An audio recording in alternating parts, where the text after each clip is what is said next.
Kodak invented the digital camera, then buried it in fear. This single decision turned a photography empire into a business tragedy. Our story begins in 1975, inside a research facility, where a young engineer named Steve Sasson made history. He held a device the size of a toaster, weighing 8 pounds, capable of capturing grainy images onto a cassette tape.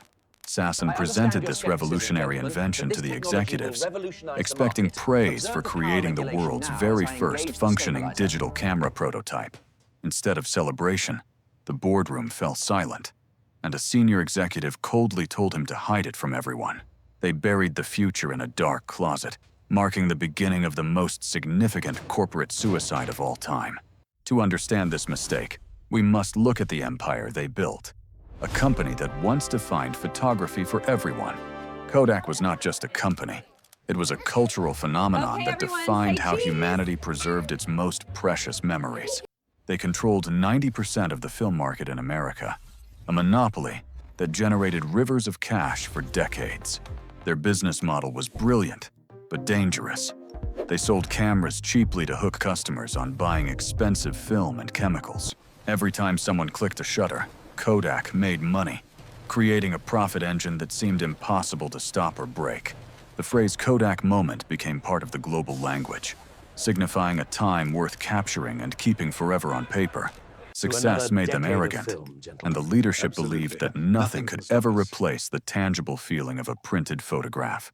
They were blinded by their own massive margins, failing to see that the ground beneath their feet was slowly shifting. As the world began its slow transition to digital, Kodak found itself trapped in a classic innovator's dilemma scenario. The leadership faced a brutal choice: embrace the digital future they invented, or protect the film business that fed them. They feared that promoting digital cameras would cannibalize their film sales, effectively killing their own golden goose for uncertain pennies. They chose to protect short-term quarterly profits instead of investing in the long-term survival of the company. Ironically, Kodak owned thousands of digital imaging patents, but they only used them to sue others rather than innovate.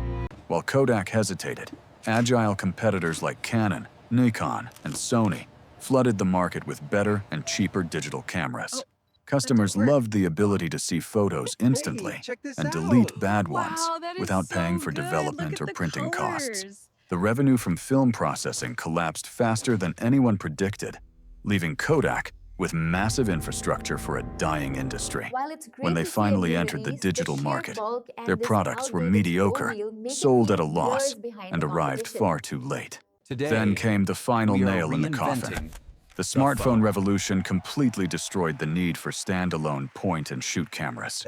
People stopped printing photos entirely, preferring to share their memories instantly on social media platforms like Facebook and Instagram. The giant that once employed over 140,000 people began a painful series of massive layoffs. In 2012, the 131-year-old giant officially filed for bankruptcy protection, shocking the world. The company that invented the digital camera had been destroyed by it, a victim of its own success and hesitation. So what can we learn from this catastrophe in our laboratory of failure? The analysis reveals a critical insight. Kodak did not fail because of technology. They failed because they lacked the courage to destroy their old business model. True innovation requires the willingness to cannibalize your own revenue streams before a competitor does it for you. The engineer who invented the future was silenced by leaders who were too comfortable living in the profitable past. Modern companies must learn that protecting the status quo is the most dangerous strategy in a rapidly changing world. Kodak's story serves as a timeless warning. If you do not disrupt yourself, someone else will definitely do it. Nostalgia is a powerful emotion for customers, but it is a deadly poison for business strategy and corporate survival. They had a 30-year head start on the competition, but wasted every single second of that precious advantage. Vision is not just about seeing the future. It is about having the guts to act on what you see. Legacy is important, but it should never become an anchor that holds a company back from sailing into new waters. From owning 90% of the market to bankruptcy, the fall of Kodak is a lesson in corporate hubris. The digital wave was not a sudden tsunami. It was a rising tide that they watched and ignored for decades. Leadership is about making hard decisions when times are good, not just reacting with panic when times turn bad. Today, we take more photos in 2 minutes than the entire 19th century combined, thanks to the technology Kodak rejected. Their valuable patents were eventually sold off to Apple, Google, and Facebook, fueling the success of their successors. In business, you can never stop climbing. The moment you think you have won is the moment you start losing. The yellow box is now a relic of the past, a collector's item rather than a daily necessity for life. Adaptability is the only true competitive advantage that survives the test of time and changing market conditions.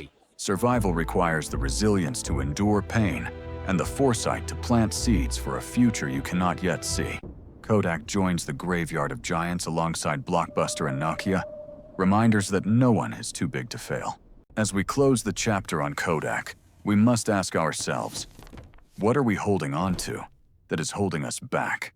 The Business Failure Lab exists to remind you that success is temporary, but the mindset of innovation must be permanent.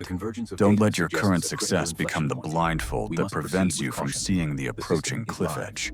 Break your own walls, disrupt your own products, and challenge your own assumptions before the market does it for you.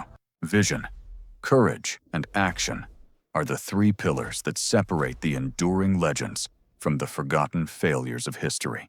From a toaster-sized prototype to the device in your pocket, the journey of photography continues without its original king. The city of Rochester still remembers the glory days, a monument to what happens when a giant sleeps too long. But in every failure lies a seed of wisdom, waiting for the next generation of entrepreneurs to find and grow. We have witnessed the rise, the dominance, the hesitation, and the inevitable fall of the giant who murdered the future. Thank you for joining us on this journey through corporate history, analyzing the mistakes that cost billions of dollars. If you found value in this analysis, please like and subscribe to support our research into business history. This is Business Failure Lab, signing off. Stay curious, stay humble, and never stop innovating for the future.